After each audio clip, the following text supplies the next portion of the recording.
Sigurna sam da volite filmove o superjunacima, a možda čak imate i omiljenog junaka. Ali jeste li se ikada zapitali zašto su baš ti filmovi toliko popularni?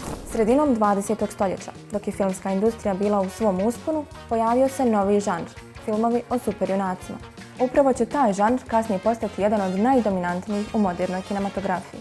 Filmovi se najčešće snimaju u više dijelova, čime glavni likovi ostaju prisutni godinama, a svaki film najavljuje svoj nastavak. Popularnost ovih filmova krije se u samoj strukturi radnje. Struktura ovih filmova vrlo je jasna i emotivno snažna.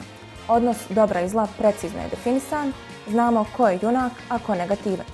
U svijetu koji je često komplikovan i moralno nejasan, publika dobija razumljiv okvir. Pravda će pobijediti. Kao žrtva u većini filmova prikazana je ugrožena zajednica, a zadatak superjunaka jeste da je spasi, što obično predstavlja i završni čin filma. Why do we force?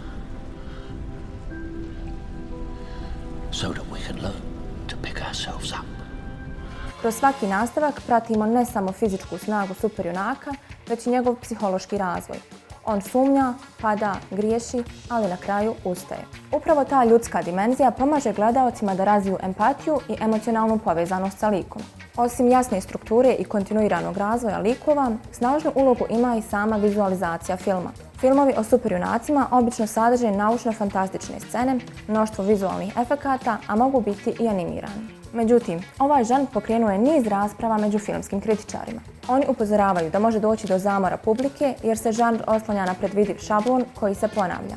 To također može smanjiti raznolikost u kinematografiji i potisnuti razvoj originalnih filmskih žanrova. Najviše kritika odnosi se na crtane filmove o superjunacima, prvenstveno zato što su djeca glavna publika. Ovakav tip filma može imati veliki utjecaj na dječju psihologiju, normalizirati nasilje, pojednostaviti razliku između dobra i zla i na taj način otežati djeci da jasno razlikuju idealan svijet od stvarnosti. Uprkos svim kritikama, filmovi o superjunacima ostaju jedni od najgledanijih na tržištu. Superjunaci su postali moderni mitovi. Oni predstavljaju našu potrebu za pravdom, nadom i vjerom da pojedinac može promijeniti svijet. Možda superjunaci nisu stvarni, ali potreba za junacima itekako jeste. A ko je vaš omiljeni superjunak?